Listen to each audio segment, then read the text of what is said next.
बिस्मिल्लाहिर्रहमानिर्रहीम। जनाब, स्टोरी मैंने एक ही शेयर करनी है, बड़ी दिलचस्प स्टोरी है भाई।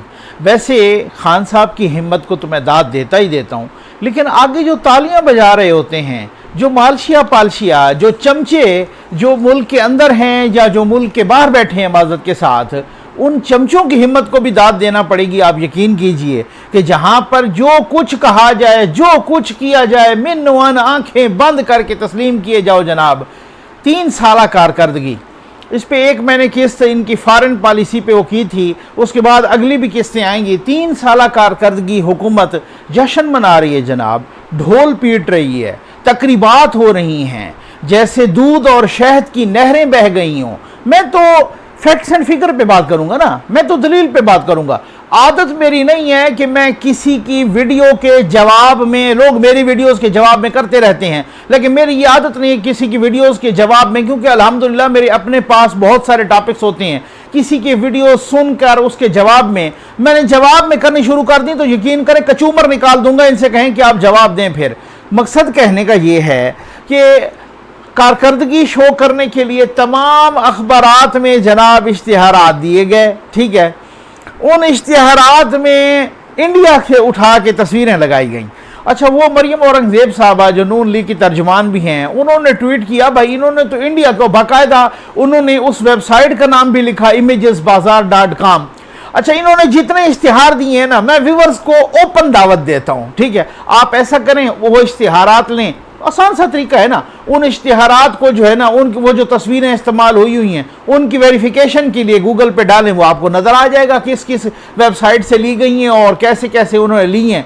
तो मैं हैरान हूँ। अच्छा, मैं जब मरियम औरंगजेब साहबा ने जब ये डाली, जब ये तस्वीरें अपने ट्विटर पर, तो फिर मैंने कहा जाहिर है, हो सकता है ना, वो तो उनके सियासी मुखालिफिन है ना, हो सकता है वो गलत बात कर रही हूँ, एहतमाल तो है, हमेशा ही रहता है, तो क्योंकि एक दूसरे को सियासी तौर पे नीचा दिखाना, तो उस हवाले से। लेकिन जब एक सहाफ़ी बात कर रहा होता है तो उसका एक दूसरा इमेज होता है ना, उसको उस हवाले से उसको एक चाहिए कि वो अपनी रिसर्च करे उसको।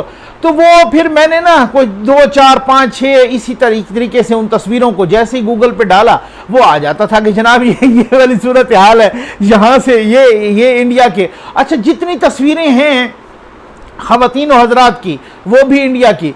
तो मैं हैरान हूं भाई, इस भंड पे शाबाश दूं, इस भंड पे इन्ना लीला पढ़ूं, इस भंड पे माशाअल्लाह कहूं। ये बीच चौराहे हंडिया फूट गई।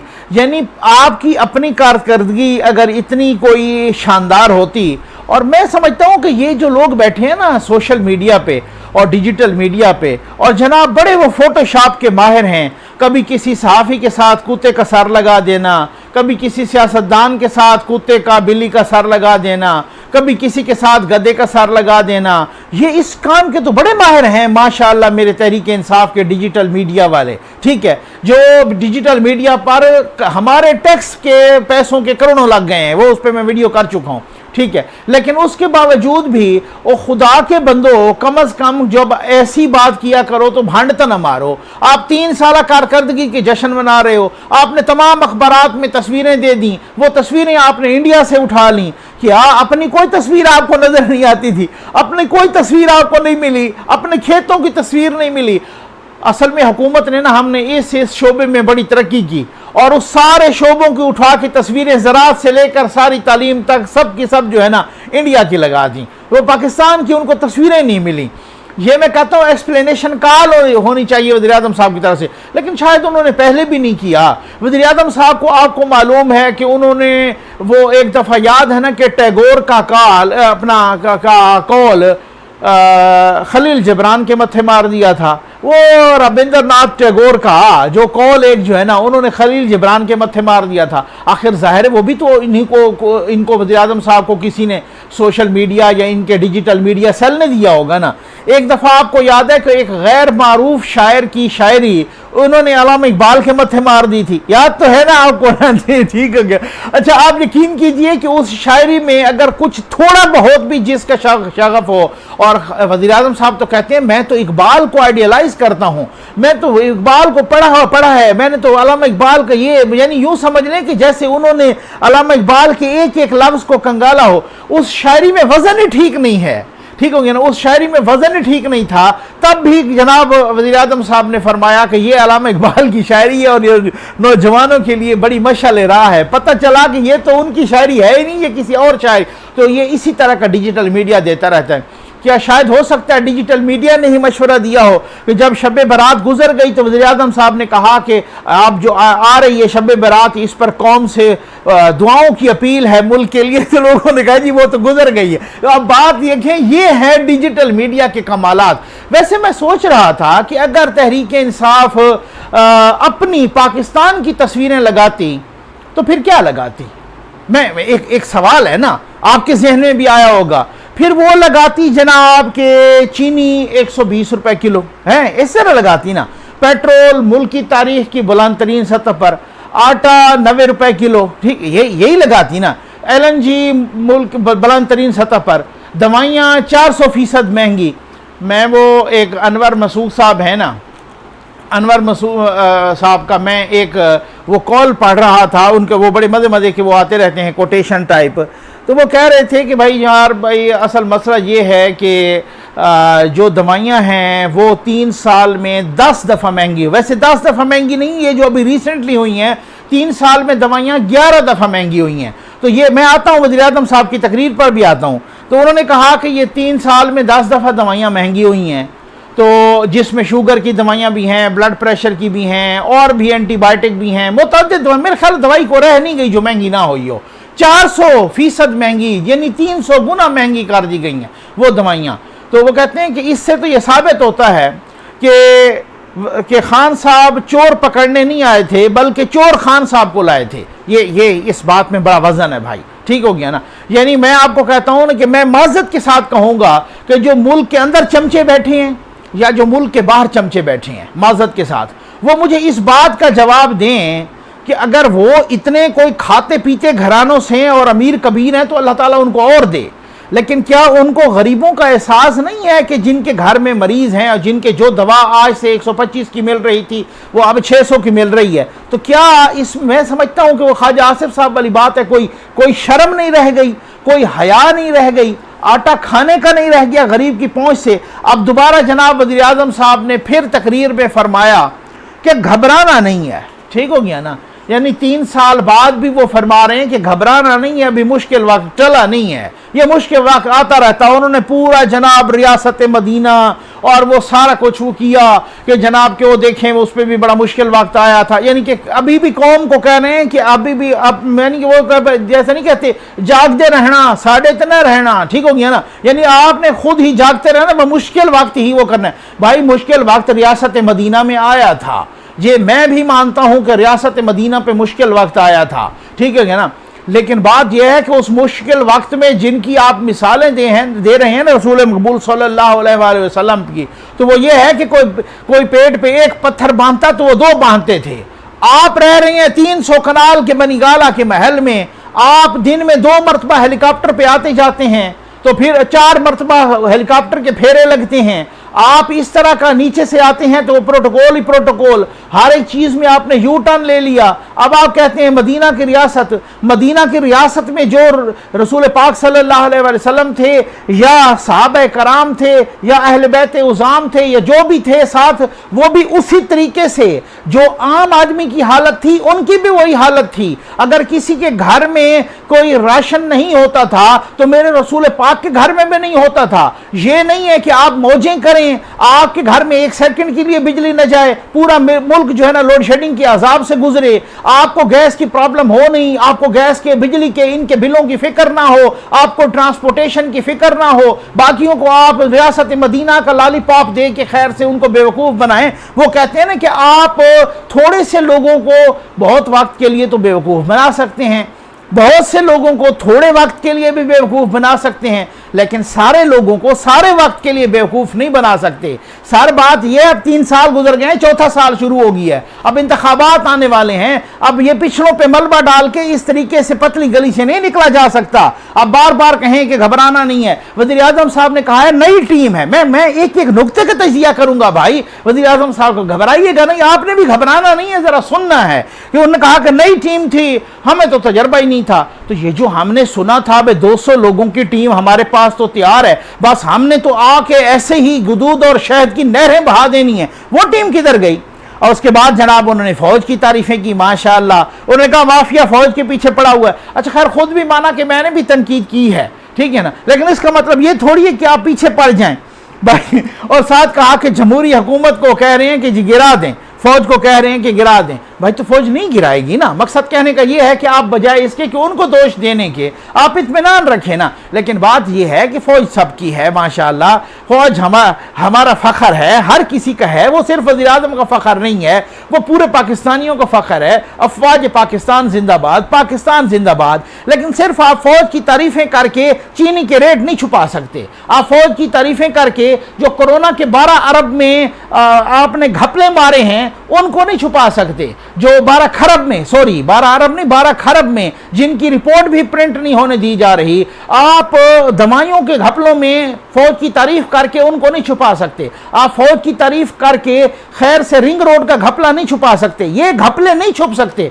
आप फौज की तारीफ करके जो महंगाई से तड़प रहे हैं अवाम, उनको लालीपॉप नहीं दे सकते। फौज की तारीफ करें, लेकिन फौज की तारीफ से मुराद ये नहीं है कि आप उनको जो लालीपॉप दे रहे हैं, जो महंगाई पे एक लफ्ज नहीं बोला प्राइम मिनिस्टर साहब ने, बेरोजगारी पर एक लफ्ज नहीं बोला, एक लफ्ज नहीं बोला कि चीनी क्यों इतनी महंगी हुई है, आटा क्यों इतना महंगा हुआ है। हम बड़ी जनाब बरामदात और दरामदात की बातें होती रहीं, वो किसी ने नहीं बताया कि माशाअल्लाह माशाअल्लाह शुक्रिया आप लोगों का कि जिसने पहली दफा, पाकिस्तान एक ज़राई मुल्क है, उस ज़राई मुल्क में भी बाहर से चीजें मंगवाई जा रही हैं। माशाअल्लाह, मैं कुर्बान जाऊं। चीनी हम बाहर से मंगवा रहे हैं भाई, हम अपना आटा गंदम भी बाहर से मंगवा रहे हैं। अब पहले तो ये था ना कि हम सुनते थे भाई पाकिस्तान इंडस्ट्रियल मुल्क तो है नहीं, पाकिस्तान है जनाब एक ज़राई मुल्क, तो यहाँ जहाज़ भी बाहर से आएंगे, यहाँ टीवियाँ भी बाहर से आएंगी, यहाँ फ्रिज भी बाहर से आएंगे,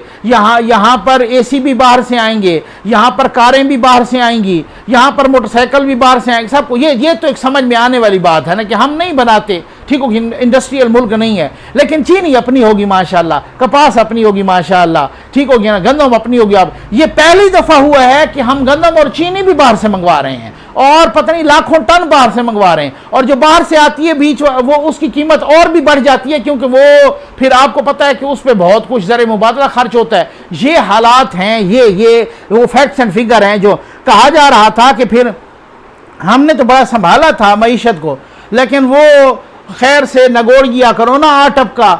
तो वज़ीर आज़म साहब ने कहा है कि वो खैर से जो है ना कोरोना आ टपका, कोरोना ने फिर तबाही मचा दी। मैंने आपको पहले भी हवाला दिया और दोबारा भी हवाला देता हूँ, आप निकाल के देख लें। वो असद उमर साहब का एक पेपर है, उन्होंने कहा जब उनको वजारत खजाना से हटाया गया तो बहुत सारे लोग फिर सच बोलते हैं ना, जब उन्होंने दूसरी वजारत अभी तक नहीं ली थी, उनकी वजारत ने एक पेपर जारी किया था। तो फिर उसके बाद उन्होंने कहा कि जनाब ये बात ये है कि ये कोरोना का तो वैसे ही नाम बदनाम है, हमारी मईशत पहले ही तबाह हो चुकी थी। ये इस पर मैं वीडियो कर चुका हूँ पहले, खैर से माशाअल्लाह, ठीक हो गया ना। आज अच्छा वो कह रहे हैं कि आज जितनी गुर्बत हिंदुस्तान में, अगर हमने लॉकडाउन लगाया होता, हमने ये, तो हमारा भी वही हशर होता।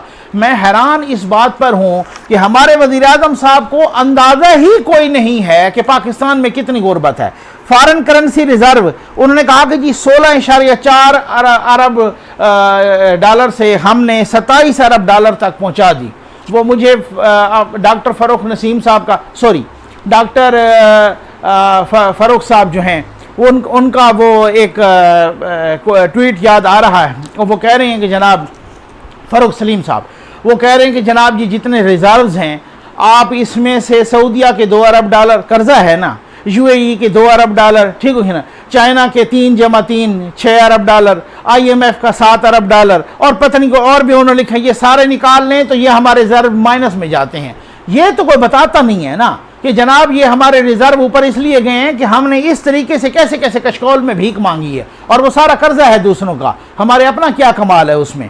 और टैक्स कलेक्शन का कहा जनाब हमने 3,000 प्लस से 4,000 प्लस, रेमिटेंसेस का कहा कि 19,000 से हमने 29,000 अरब हमारी रेमिटेंसेस आई हैं। भाई मुझे पाकिस्तान की कोई भी पॉजिटिव खबर होगी मुझे खुशी होगी, लेकिन आलू का रेट कौन कंट्रोल करेगा? चीनी कौन कंट्रोल करे? रेमिटेंसेस की बात तो हो रही है, लेकिन उन्हीं पाकिस्तानियों को जिस तरीके से जो रिजर्वेशंस हैं उन पाकिस्तानियों को आपने क्या दिया? ये कोरोना में हमने पाकिस्तानियों के साथ क्या किया? वो बेचारे वैसे अकेले मरते रहे। हमने तो हालत ये है कि यूएई से हमारे ऊपर से परवाजें गुजर के जनाब इंडिया जाती रहीं, और इंडिया का फासला डबल था, उनका किराया कम था हमसे, और हमारा फासला उनसे आधा था और हमारा किराया उनसे डबल था। ये हालात हैं।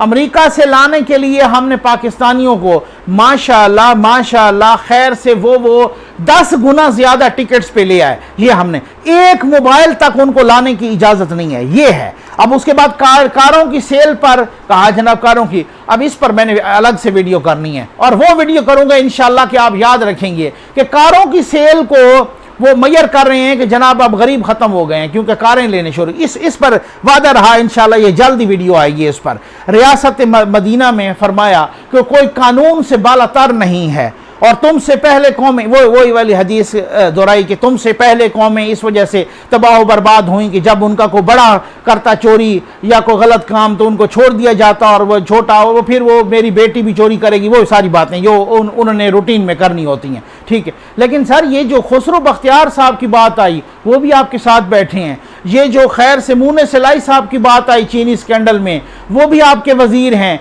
जो और भी बहुत सारे, ये जो दवाइयों का खैर से टीका लगा के चला गया बंदा, वो भी और इसी हुकूमत का। जो मास्क 2 करोड़ उधर भेज रहा था चाइना, वो भी इसी हुकूमत। तो ये सारे तो आपके आसपास दाएं बाएं आगे पीछे बैठे हैं। तो फिर आप ये बताएं कि फिर आप किसको सुना रहे हैं रूल ऑफ लॉ? इसमें बड़ी मजे की बात की जनाब वज़ीर आज़म पाकिस्तान ने कि 10 अरब डॉलर हर साल चोरी होकर बाहर चला जाता था। खैर ये अपोजिशन में भी कहते थे कि 10 अरब डॉलर हर साल चोरी होकर बाहर चला जाता था। अब मुझे आप बताएं क्या कहते हैं कि अगर हम उसी को भी रोक लें, आज भी उन्होंने वो दोहराया है, ठीक हो गया ना, कहते हैं कि हम उसी को भी रोक लें तो हमारे सारे कर्जे उतर। सर 3 साल से तो आपकी हुकूमत है, तो फिर 30 अरब डॉलर तो बच जाना चाहिए था।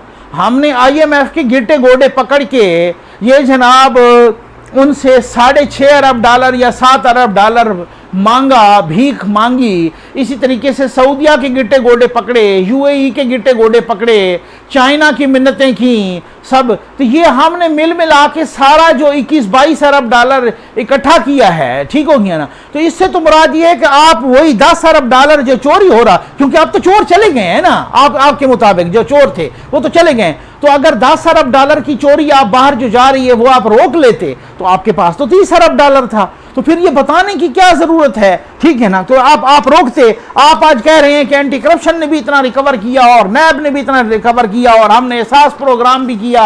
एहसास प्रोग्राम में हालत यह है कि जो बेनजीर इनकम सपोर्ट प्रोग्राम उसका नाम तब्दील कर दिया। 10 डैम्स बन रहे हैं जनाब। लेकिन सर जो हमने इज्जत के साथ, एहतराम के साथ मैं पूछना चाहूंगा कि वो जो 300 डैम्स बनने थे उनका क्या बना? यकसान हिसाब की बात आई जनाब कि हमने यकसान हिसाब, मैंने कहा ना महंगाई पे तो एक फिक्रा नहीं बोला ना, बेरोजगारी पे एक जुमला नहीं बोला, एक लफ्ज नहीं बोला, इन चीजों पे हमने यकसान हिसाब। अब यकसान हिसाब पे मुझे याद आया कि यकसान हिसाब पे वो गत बन रही है यकसान हिसाब की, और यकसान हिसाब में सिर्फ और सिर्फ इसलिए कि नून लीग का दौर निकालना था। ये यकसान हिसाब की टोटल जो कंक्लूजन है, और अपना दौर डालना था। और अपने दौर में अल-अमान अल-हफीज़ के जो मुआशरती अलूम की किताबों में, जो मुताले पाकिस्तान की किताबों में, जो उर्दू की किताबों में जो अपने गुण गाए गए जनाब, ये कहा गया कि चूंकि वो इंडस्ट्री तबाह हो रही थी, इस वजह से हम, इससे बड़ा झूठ हो सकता है माशाअल्लाह, मैं इससे बड़ा झूठ हो सकता है। वो कह रहे कि इंडस्ट्रीज की तबाही हो रही थी, हमने इस वजह से फ्यूल की, बिजली की कीमतें कंट्रोल की। ये लिखा हुआ है किताबों में। ये जो यकसान साहब आया है ना, ये किताबों में लिखा हुआ है जनाब कि हमने फ्यूल की कीमतें कंट्रोल की। ये हालात हैं हमारे, और ये कह रहे हैं कि हमने यकसान साहब, हमने बड़ा को तीर मारा है। कह रहे हैं कि हमने हर सूबे को स्पेशल पैकेजेस दिए। अच्छा जी, उसमें आप मुझे ये बताएं कि जो कराची वाले आज तक बेचारे रो रहे हैं, आपने पैकेज का ऐलान किया है सिर्फ, हर जगह जाकर सारा आपने पैकेजेस का ऐलान किया है, कहीं 1% 1 कौड़ी तक नहीं आपने रिलीज की पैकेजेस। अच्छा, जोश खिताबत में ये भी कह गए कि देखें जी हमने वो हेल्थ कार्ड वहां भी फला फला ये वाले भी हमने वो पैकेजेस भी दिए। बलूचिस्तान में उधर तो हमारी हुकूमत भी नहीं है, हमने फिर भी उनको दिया। बाद में जब वज़ीर आज़म साहब खिताब में कुछ आगे बढ़ गए तो उनको किसी ने याद दिलाया कि सर बलूचिस्तान में हमारी हुकूमत है। फिर वज़ीर आज़म साहब ने कहा कि हाँ वो बलूचिस्तान में हमारी कोलिशन गवर्नमेंट है, मैं भूल गया था। कहते हैं दूसरों से मांगना बड़ा मुश्किल है, ये मांगना हमने, सर आपने तो कहा था कशकोल तोड़ूंगा, आपने तो कहा था कि मैं खुदकुशी कर लूंगा लेकिन दूसरों से मांगूंगा नहीं, मैं कर्जा नहीं लूंगा, तो फिर आपने आके क्यों, उस वक्त आपने क्या कहा था? महंगाई पे मैंने कहा ना कि एक लफ्ज तक नहीं बोला। अब अमेरिका की गलत कहा कि हमने गलत अपने आप को जंग में डाला, नहीं डालना चाहिए था, ना सोवियत यूनियन के वक्त ना आपके वक्त, लेकिन इतनी खूबसूरती से पतली गली से निकल गए। ये बताने की हिम्मत नहीं थी कि किसने डाला था, ये बताने की हिम्मत नहीं थी कि उस वक्त जनाब जनरल हमीद गुल साहब और वो कौन साहब थे, उस वक्त कंट्रोल टावर के बड़े कौन साहब थे उस वक्त। क्योंकि उनको अगर सियासतदानों पे तनकीद करनी हो ना, ऐसे कहते हैं वो सादा हैं, सादा नहीं है, उनको जहां अपने मफादात का खूब पता होता है। सियासतदानों पे, अपने अपोजिशन पे, अपने हरीफों पे, सियासी हरीफों पे तनकीद करनी हो तो यूं उछल कूद होती है, लेकिन जहां पे कोई बड़ों का नाम आ जाए ना, वहां पे टांगे कांपती हैं। वहां पे कहें ना कि किसने इस तरह से गलत फैसले किए थे, फलां ने, आप लोगों ने गलत फैसले किए थे और आज हम जंग से निकल आए। अगर निकल भी आए हैं तो आज वही निकले हैं। जी हाँ, आज ये नहीं है कि सिविलियन गवर्नमेंट निकल गई है, यहाँ तो ये सूरत हाल है कि तालिबान को तस्लीम किया जाता है और 3 दफ़ा के इलेक्टेड प्राइम मिनिस्टर, उस वक़्त के प्राइम मिनिस्टर नवाज शरीफ साहब को पता तक नहीं होता। वो पूछते हैं मुशाहिद हुसैन को फ़ोन करके कि ये फैसला किधर से आया। उन्होंने कहा सर मैं ज़रा पता कर देता हूँ। जब फॉरेन ऑफिस से पूछा तो उन्होंने कहा हमें तो कंट्रोल टावर ने कहा है ये खबर चला दो। ये हालात होते हैं। आप अपने कमालात इसमें भी ना करें कि जनाब हमने उनकी जंग में वो निकल आए हैं, क्या सूरत हाल हुई है। उम्मीद है आपको वीडियो पसंद आई होगी। ये है 3 साल कारकर्दगी। आपका बहुत शुक्रिया।